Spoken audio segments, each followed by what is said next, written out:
Nilagyan ko na siya ng itlog, cornstarch, asin, at ang ating paminta, at saka isang itlog. At nagpapakulo na ako ng ating mantika. So, ayan. Simple lang lulutuin natin ngayon. Tortang dilis lang, mga mamshi. Ayan lang.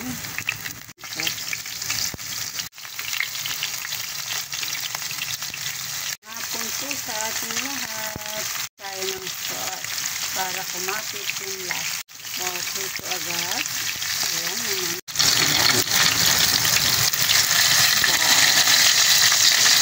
Cornstarch lang po nilagay natin para mas crispy yung lasa ng ating tortang dilis. Ayan.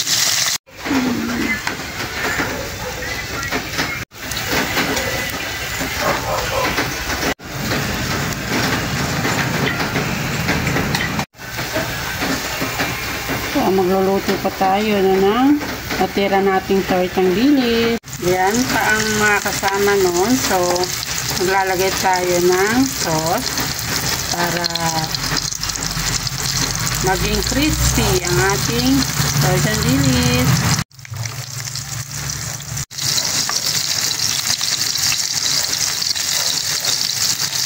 Yung sauce para kumapit siya, hindi siya maghiwa-hiwalay.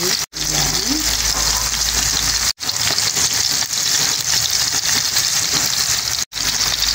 Pang-apat. Lipat na natin kasi parang nakita ko na toasted na yung kabilang side. Ayan. Wow! Alam nyo guys, itlog lang yan at saka cornstarch ang nilagay natin. So, at saka sibuyas, bawang, paminta, asin, at saka may konting seasoning. O ba? Pwede ng ulam ng pamilya. O diba? Budget ulam talaga. Halagang 40 pesos lang na dilis.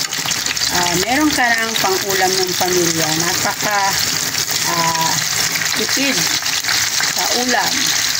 Tapos, ang dami-dami pong magagawa sa 1/4 lang na dilis. O diba? Mas crunchy siya kasi ang ginamit natin na flour ay cornstarch. Crispy na siya, so pwede na natin siyang ahunin.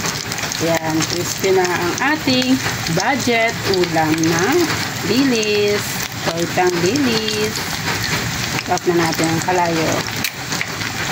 Yan, diba? Nakagawa tayo ng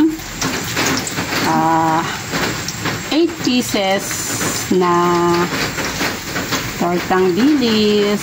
Oh, yan, yummy yan siya at crunchy pa. Yan.